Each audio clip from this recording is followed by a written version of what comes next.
Hi, in this episode I'm going to be going over contracts. I think this should be relevant to people outside the gaming industry, anyone that's contracting for a job. I think they're all fairly the same. I'm going to go over the two different kinds of contracts and the two gotchas that got me on both of them. So I hope you find something here that keeps you out of the same mess that I got into. Hello, my name is Billy Chatterton. I recently spent 8 years at Sonic Studios Epic Games. I've worked at Microsoft, on Xbox, and a couple of startups across my career. This is my video series telling stories about what it's really like working in the video game industry. It's also going to be focused on answering your questions and trying to help you determine if this is a good career for you to get into, or you can just sit back and watch and see how the sausage is made. So I should probably start this off with a legal disclaimer. I am not, nor have I ever been a lawyer. These are my personal experiences in the state of Washington between the years of about 2012 and 2017. This is in no way legal advice, just my personal experiences. The best thing that I got from going to the Art Institute of Seattle was they gave me initial help getting a contract at Google. The week I graduated, while I was trying to do my portfolio review, I also had an interview for this Google contract. So this contract was a W-2 contract. There's two different kinds of contracts, but W-2 is the closest to a regular job that you'll find. In W-2 contracts, you actually work for a third-party company that does the staffing for Google in this case. The office that I worked at was all contractors. So this one was set up really well. They paid a set amount for the work. I'm sure Google paid them a set amount that was probably close to double. So the contract with Google was a 1-year contract with a chance to renew for another year. Contracts like this usually have a time frame, both a starting contract, often a renewal, and a maximum contract. The office that we were at was all contracted employees, so it was pretty large. There were about 200 or so Google contracts, a smaller group of us that were Niantic. But the advantage of that is I didn't really need to negotiate anything. The contracts were all set up by Google. They paid us all about the same amount and had that 1 to 2 year window where we would work there. The things to look out for on contracts is this one was W-2, so we had all our taxes taken out, so we didn't have to worry about taxes. We had some health insurance that we could opt into, but it was relatively expensive. I can't remember if I opted in or not. But now that the Affordable Care Act, Obamacare, is a thing, and you get penalized if you don't have insurance, I imagine any of these contracts now would offer some kind of insurance. And yeah, that was about all that was important with that contract. So as I was nearing the end of the first 1-year contract at Google, it didn't pay very well, so instead of renewing it, I was looking around to see what other options I could find. I actually found a contract that was open at Microsoft, again through another staffing agency, but it was paying more, and it was actually working on an Xbox game. I don't remember how much I knew at the time. So when my contract was up at Google, I chose not to renew it, and I took this contract instead at Microsoft and worked there. This was actually what I'd still consider my first AAA game job. I did work for Niantic, but they weren't. They were just building their database. It wasn't an actual working game at that time. So at Microsoft, I was hired to work on the UI for Rise: Son of Rome, the Xbox One launch title. That was pretty fun because I worked with a really good staff whose job was just to make sure the game released on time. It was a small team of Microsoft employees. It gave me the opportunity to fly up to Frankfurt, Germany. It was my first time in Europe or out of North America. I'd been to Canada and Mexico, but I hadn't been anywhere else. out of the country. So that was really awesome. I'll probably talk more on this series later about that trip because that was amazing. But as far as the contracting goes, it was a short contract. It was about 9 months or so with a chance to extend. I took this job because it was a significant improvement over Google. My memory isn't perfect on this, but I think I was making about $15 an hour. It might have been 20. So when it was time to renew my contract at Microsoft, Microsoft accidentally CC'd me on the renewal email that was supposed to go to the company that I was employed for. And they put in the email that they wanted to extend my contract at $50 an hour, which is what Microsoft was paying this third-party staffing agency. And I was making about $15 an hour. So this was the first gotcha that I found out.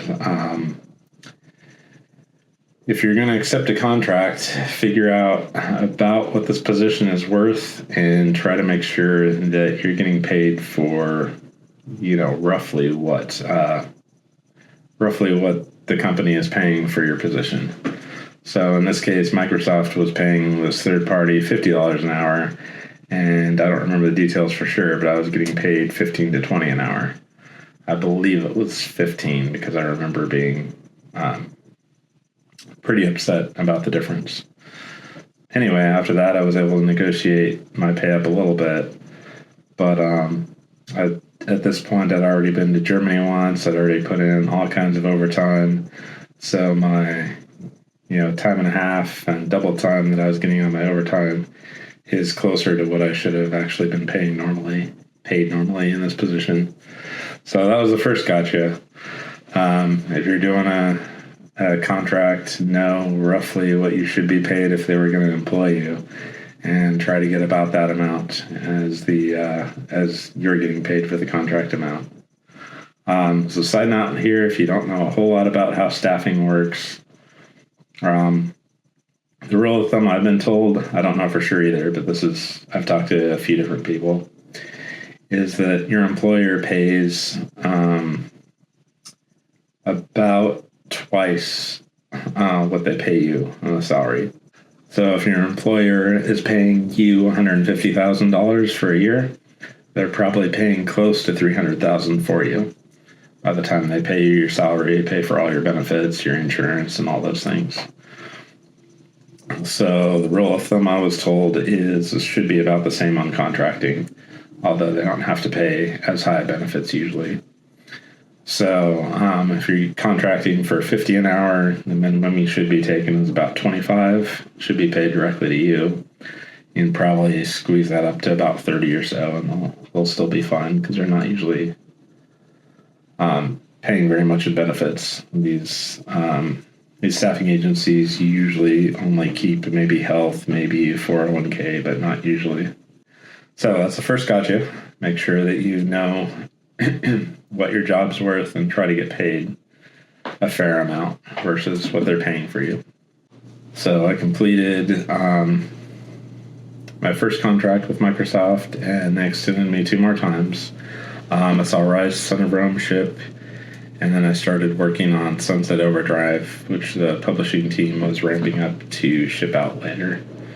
But that didn't end up working out, so at the end of that last extension, they went ahead and let me go. I was there, I think, close to a year and a half. I don't remember for sure. So this comes into the next point about the video game industry. It's not all that stable. It depends a lot for the studio that you work for, but there's a lot of ramp up, hire people, ship a game, and then lay off. And that cycle continued a lot back in this time. So I actually couldn't find a job for quite a while after Microsoft. I ended up actually working at Best Buy, the retail store, and I did loss prevention there for Christmas and into the next year. And then I finally got a job, actually a referral from my Microsoft job, to a startup called Motika that was doing a Xbox 1 and Windows 10 exclusive game. So Microsoft referred me because they needed UI help. So even if you're contracting, no matter what your job is, to just work hard and make friends with the people that you see. I'm doing a random contract right now while I'm between jobs, and I'm working with someone. There's like 15 people maybe we're working with, and I'm working on someone that also worked on Rise Son of Rome like right now. So the game industry is very small. Be nice to everyone, especially like IT secretaries, HR, those people, because you're going to see everybody again in this industry. It's crazy. Some people you never see again, but you'll just be surprised. I don't think I've worked anywhere since that I haven't known someone, or at least had someone interview while I was there that I knew from a previous job. The game industry is pretty cool that way, and it's pretty small. So be nice to everyone. So I started my second job at Motiga. This is the second kind of contract I want to talk about. It's a 1099 contract. So the way that differs from a W-2 is 1099s don't do any withholding. So you have to figure out, roughly what tax bracket you're going to be in and keep that money back in a savings account, hopefully that earns a little bit of interest, because you're going to have to pay your own taxes at the end of the year. That actually wasn't the got you on this contract, though. I knew that much going in. They also don't have any benefits. I don't know if that's changed now with Affordable Care or not, but you might have to go out and get your own benefits. And anyway, I started there. They were working on the game Gigantic. This, by the way, is probably my favorite job I've been at so far. This is a company that hired based on personality and fit with the company, and everyone just had a really great work ethic, and they were great to get along with. And it really matters if you're a hiring manager and you're watching this. Just hire people that fit your company. There could be people that are better at the job or other things, but if they fit your work ethic and your culture and your studio, the business is just going to thrive based off that. So Gigantic was a troubled game. It announced early before it could release. It was kind of widely accepted that Overwatch stole some of the ideas for it, allegedly. Again, no legal problems here. And released Overwatch before, which was a very similar game. We had kind of what we called a MOBA shooter. Theirs was definitely like a hero-based first-person shooter. But if you look at HK on Motiga's side, and I can't remember the Overwatch little robot gunner, but those were some of what seemed like the most blatant rip-offs that we saw, were those two characters, and there were more too. But Gigantic announced super early. It was a small startup company, so it took a lot of time to get everything dialed in. And anyway, it released after Overwatch, so I think if it would have released before, the story could have gone a lot different. It might have been successful.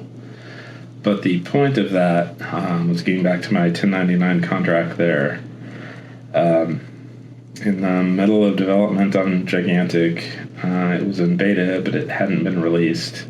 And it wasn't like early access or anything like that. There was no money that had traded hands to play it or anything. But our studio, Motiga, ran out of money.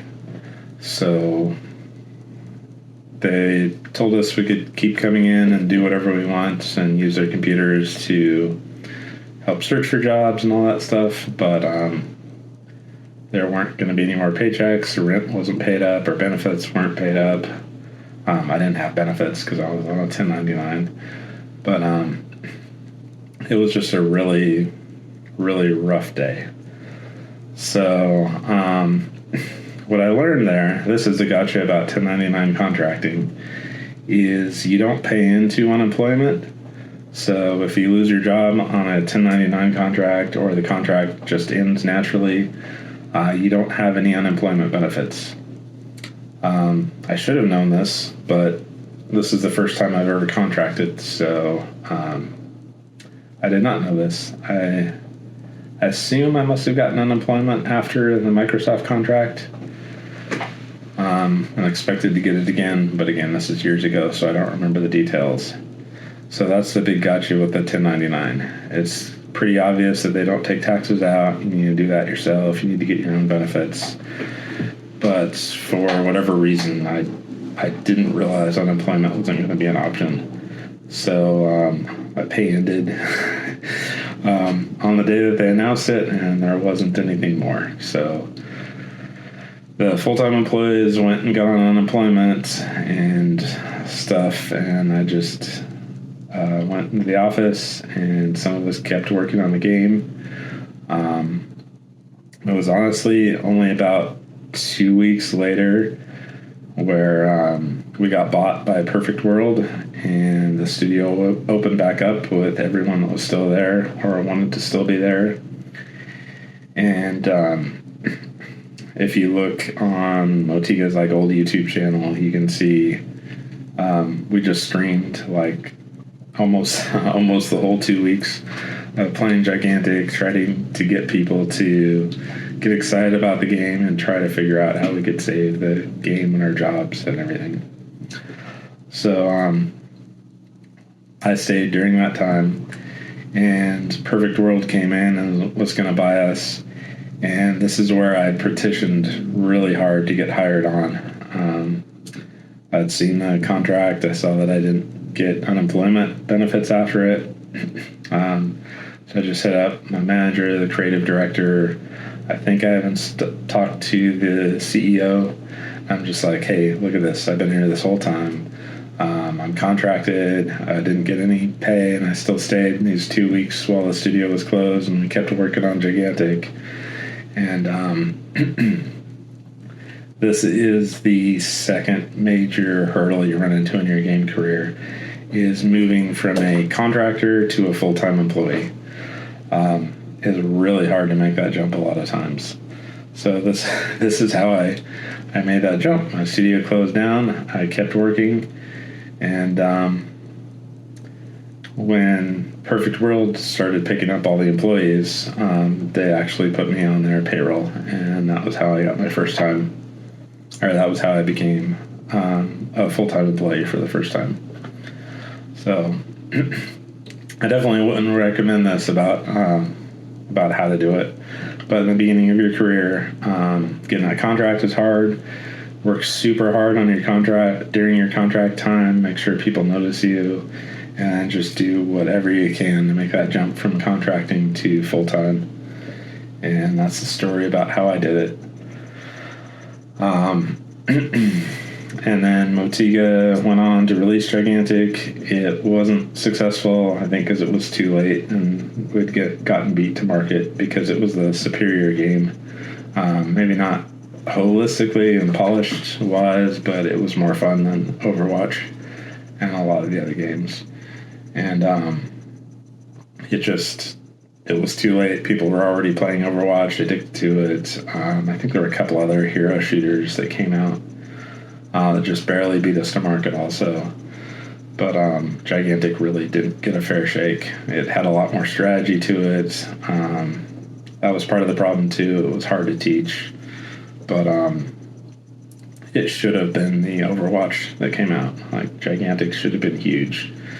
And it's disappointing because it was stripped down for release, so a lot of the really good part of the game was taken out to make it easier and more streamlined and try to get more players. And it was just, it was sad because it was an awesome game and it should have been better. So that wraps up what I wanted to cover about contracts, the two different kinds, the W-2 and the 1099.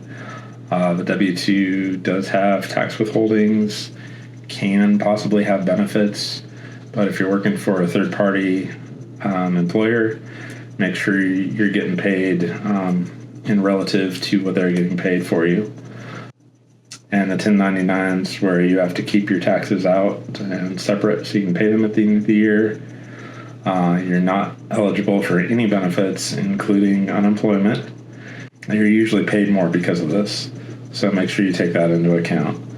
Where if you're looking at a W-2 contract, the same 1099 contract should be another 50 to 100% more. So if you're considering a W-2 that's going to charge you, or that's going to pay you about $50 an hour, at 1099 you should be looking at somewhere around 75 to 100 for the same job, because you have to pay for all your own benefits, and that's the advantage to the employer, is they don't have to keep you on long term and keep that dollar amount that they're paying out long term. So hopefully knowing this, those contracting gotchas won't get you as well. And I think these first 2 episodes are what I wanted to cover about getting started in the job industry. And the next ones, I'm going to be telling more just straight up stories about the industry and what it's really like. So if you have any questions about those, make sure you put them down in the comments, and I'll try to make sure I cover those in the next episodes. So it's the PSA for this episode. It's going to be on investing. You need to take 10% of your income, starting from your very first job, and save it. Put it in the stock market, real estate, some way that's going to beat inflation. And by beat inflation, I mean you're going to get a higher return on investment than inflation is going to deplete the money that you put in. So stock market, real estate, something like that with a high return. Once you have a 401k, make sure you put in as much as your company matches, and you can max it out if that's 10% of your income. So even if they match 3% or 5%, put in the 10%. So this money, the 10% of your income that you've saved for your entire life, the interest compounds. So go online, look at how compounding interest works. You can take a relatively small amount of money at the beginning of your career and let it compound, and it can build up to be enough for you to be able to retire on. But you need to start as early as possible, put it in investment accounts, and then don't touch it until you're ready to retire. And this will put you ahead of 99% of the people in the workforce today. So this is, now you know, and as they say, knowing is half the battle. Like and subscribe, and I will be getting another episode out again to you soon. I'm going to figure out how to put those videos you should watch next somewhere up here. And thank you for watching.